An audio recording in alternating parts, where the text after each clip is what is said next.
Telugu Desam party కీలక మార్పులకు తెరలేపే దిశగా అడుగులు వేస్తోంది. ముఖ్యంగా యువనేత నారా లోకేష్ కు పార్టీ కీలక బాధ్యతలు అప్పగించేందుకు నాయకత్వం రంగం సిద్ధం చేసినట్టు తెలుస్తోంది. పార్టీ వర్గాల సమాచారం ప్రకారం లోకేష్ ను టీడీపీ వర్కింగ్ ప్రెసిడెంట్ గా నియమించేందుకు నిర్ణయం తీసుకున్నట్లు తెలుస్తోంది. సీనియర్ నేతల అభిప్రాయం ప్రకారం లోకేష్ కు బాధ్యతలు అప్పగించాల్సిందేనన్న ఆలోచన పార్టీ హైకమాండ్ వద్దకు చేరినట్లు సమాచారం. అన్ని వర్గాల నుంచి వచ్చిన ఫీడ్బ్యాక్ ఆధారంగా ఈ నిర్ణయం తీసుకునే అవకాశాలున్నాయి.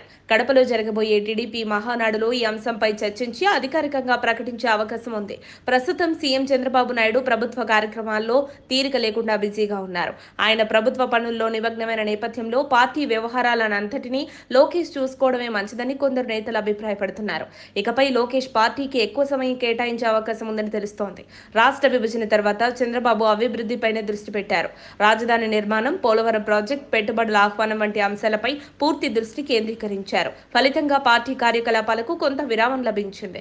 దీని ప్రభావమే 2019లో పార్టీకి నష్టంగా మారిందని విశ్లేషకుల అభిప్రాయం. ఈసారి అధినేత చంద్రబాబు పార్టీని బలోపేతం చేయడంలోనూ శ్రద్ధ చూపుతున్నారు.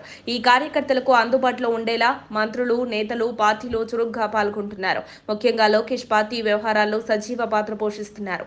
ఇటీవల అమరావతిలో జరిగిన పొలిట్ బ్యూరో సమావేశానికి ముందుగా నేతలంతా లోకేష్ తో భేటీ కావడం, అనంతరం సమావేశం జరగడం ఈ విషయం స్పష్టంగా చూపుతోంది. ఇకపై టీడీపీ లోకేష్ నేతృత్వంలో పార్టీ పునర్నిర్మాణానికి శ్రీకారం చుడుతుందనే సంకేతాలు స్పష్టంగా కనిపిస్తున్నాయి. పార్టీలో యువ నాయకుడి పాత్ర మరింత బలపడనుందని విశ్లేషకుల అభిప్రాయం. మరిన్ని అప్డేట్స్ కోసం మా కాయ్ టీవీని సబ్స్క్రైబ్ చేసుకోండి.